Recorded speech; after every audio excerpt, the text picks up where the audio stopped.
Hi, it's Ben from the Run Buddy. I'm going to be talking to you today about our running form, and I'm going to kind of cover three main things, starting off with our contact with the ground, how we want to adjust our body position, our lean, and then also what to do with our upper body as well.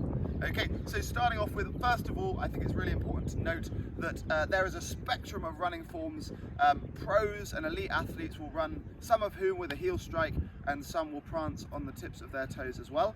I'm going to be kind of promoting the idea of running with a nice forefoot strike, but also just making you aware of how to control that body so you can make an informed decision how to control your running moving forwards. So first up, what is a heel strike? A heel strike is where we slam our heels into the ground first. So if I show you in a kind of exaggerated motion, it'd be where we land into the ground with our heels hitting the ground first. Okay. The opposite spectrum, or the opposite end of the spectrum, will be prancing on the tips of your toes, where we run up on the tip of our toes like so. Okay. And so both have their pros and their cons. The problem in terms of the heel strike is that it's sending a lot of force straight up through the heel, through the shin, into the knees and the hips, and it's quite a high risk of injury way to run. And the opposite, up on the toes like so, will really strain into your calves and into your feet and then cause injuries there instead. So what I'm going to try and propose is the way that we want to run as a bit of a hybrid between the two.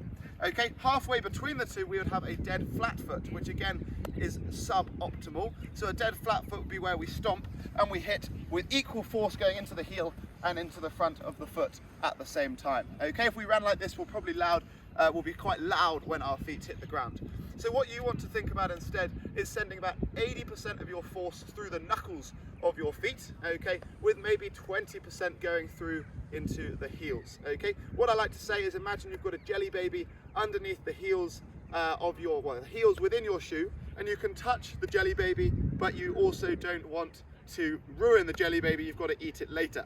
Okay, so simply trying to land onto the front of your foot. Your feet will look like they're hitting the ground flat, but most of our force is going into the front of the foot. If you want a way to kind of simulate this and to try and understand what this feels like, right now, pause the video, or don't pause until I've said it, but what you want to do is you want to try and jog on the spot. And if I got anyone in Richmond Park with me now to jog on the spot, we'd all do the same thing. There's no way you can jog on the spot on your heels, it doesn't work.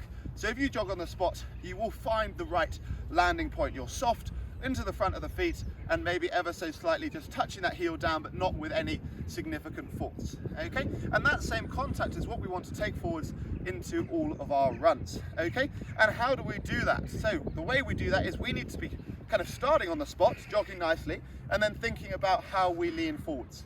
So to lean forwards, what you want to think about doing is standing up tall and trying to drive your hips forward. So if you lead with your hips, you will find you'll fall in the right direction. Okay, so if you were to do this now, you were to stand up tall, lean your hips forwards, you will fall and you will contact the front of your foot into the ground. So if I show you again, you're leading with the hips, you will find naturally that your front of your foot hits the ground. Okay, the opposite happens if you were to lean forwards with your shoulders and send your bum back. As you lean into the ground, your heel will hit the ground first. Okay, so that's why we don't want to hunch over when we run and power like so. Shoulders back, puff out your chest, enjoy the view, open up the lungs, and then as you fall into that, you can land nicely, contacting the ground with the front of your foot. Okay, so nice and simple with that lean, and you'll find that also then links us on nicely into what to do with our upper body. Okay, with our upper body, we want to engage our core, and we want to also think about what to do with the arms. Okay, what you may well see some people doing when they run, when you go past them, they'll be twisting and turning like so. Okay, we don't want to waste our energy going side to side because we're trying to go forwards when we run. So imagine you have a zipper going all the way down the middle of your body, okay, and your arms cannot cross that zipper. When you're running, you're driving the fist up to the shoulder, sending the elbow going back, but you're trying to avoid crisscrossing across the body. As soon as we're crisscrossing with the arms, you'll start rotating the shoulders and you'll be moving the hips. Okay, your knees are a hinge joint. They can only bend in one direction. So as soon as our hips are moving, we're then going to start to be moving the angle through the knee and ultimately prevent or create some discomfort into the knee and potentially lead to injury. So if we can stabilize up top, engage the core, keep those arms driving forwards, we'll then set ourselves up and ultimately, hopefully, leave us a stronger runner and hopefully more injury averse as well. Okay, so the only last thing that kind of I want to touch on is how we kind of bring that all together and try and run a little bit more powerfully rather than just super slow motion.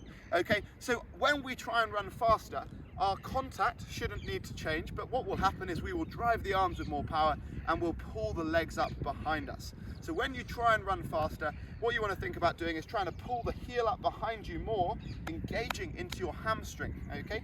By pulling the heel up behind us more, working into the hamstring, we'll get loads of power from this big muscle behind us, okay? The opposite, or the alternative, someone who's heel striking, slamming into the ground, is going to use their hip flexor and drive the knee up in front of them.